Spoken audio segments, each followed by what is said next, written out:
Assalamualaikum warahmatullahi wabarakatuh. Selamat datang kembali di Mas Ibnu Official.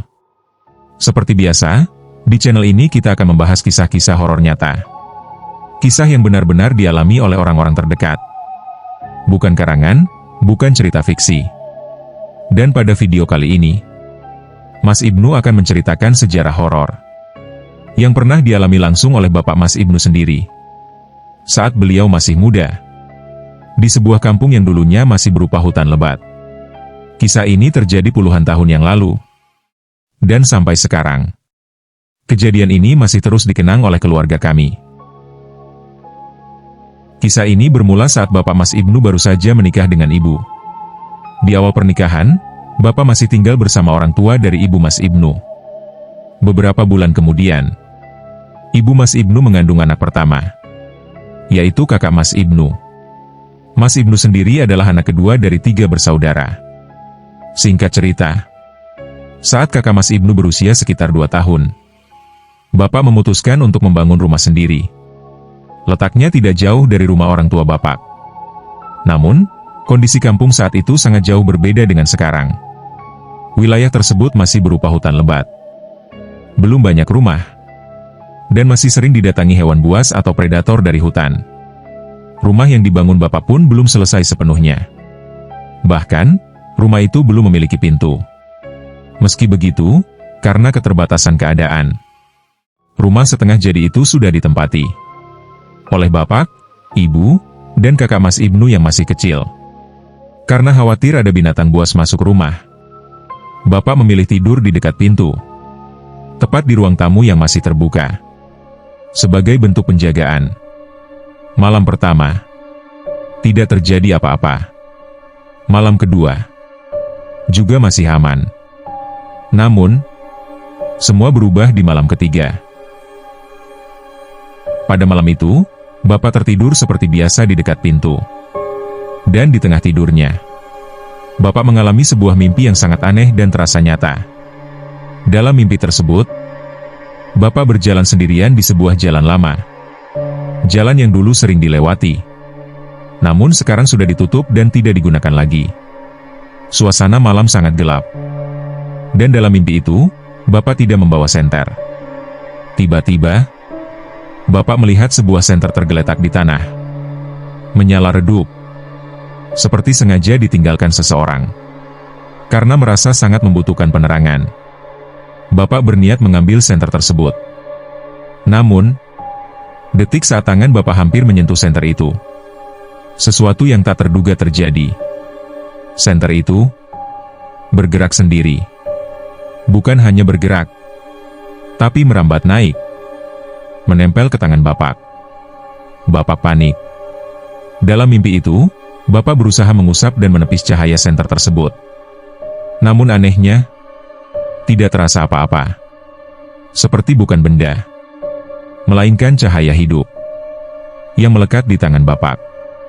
Rasa takut semakin menjadi. Dan tepat di saat kepanikan memuncak, Bapak terbangun dari tidurnya. Bapak langsung melihat jam. Jarum jam menunjukkan pukul 3.59 dini hari. Beberapa menit sebelum azan subuh. Di waktu yang hampir bersamaan, kakek Mas Ibnu, ayah dari Bapak, bersiap berangkat ke musola untuk melaksanakan sholat subuh dan menjadi imam. Saat melangkah keluar rumah, kakek melihat sesuatu yang membuatnya terhenti. Dari arah rumah Bapak, muncul cahaya terang, seperti damar patromas, melayang keluar dari rumah, lalu naik ke atas atap. Cahaya itu tidak diam. Ia bergerak perlahan, melayang di udara. Karena penasaran, kakek mencoba mengejar cahaya tersebut. Namun cahaya itu terus melayang, bergerak ke arah timur, menuju sebuah tempat yang dikenal warga sebagai kayu lemah. Dan tepat di pohon itulah, cahaya damar patromas tersebut menghilang begitu saja, seolah masuk ke dalam kegelapan. Sejak kejadian malam itu, Bapak tidak pernah lagi tidur di dekat pintu. Dan rumah itu perlahan disempurnakan Hingga akhirnya dipasang pintu dan dinding yang lebih aman. Namun kisah cahaya misterius itu menjadi salah satu pengalaman horor yang tak pernah dilupakan oleh keluarga kami. Itulah kisah nyata yang dialami langsung oleh Bapak Mas Ibnu di masa mudanya.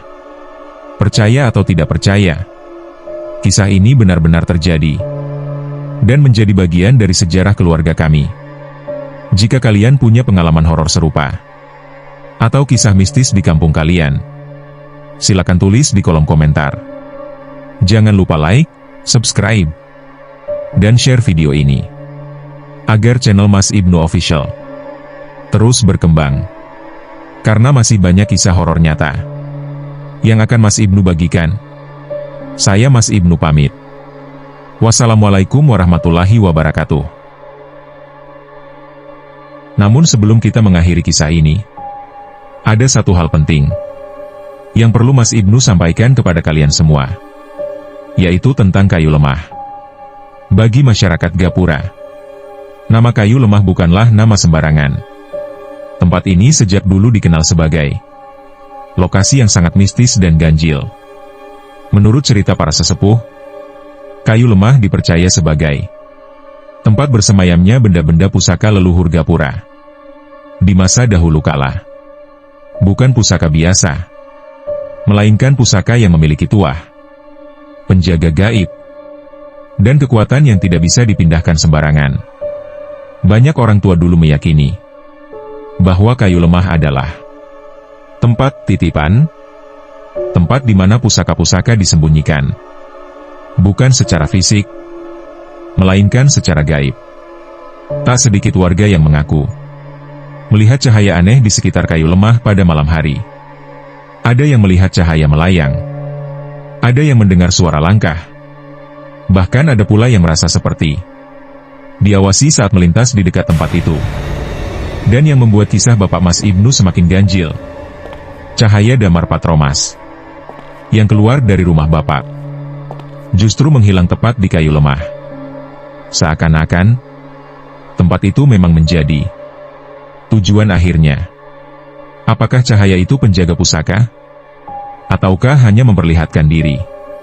Karena rumah Bapak Mas Ibnu berdiri di wilayah yang dahulu masih menyatu dengan kawasan gaib tersebut, sampai sekarang tidak ada yang benar-benar tahu jawabannya.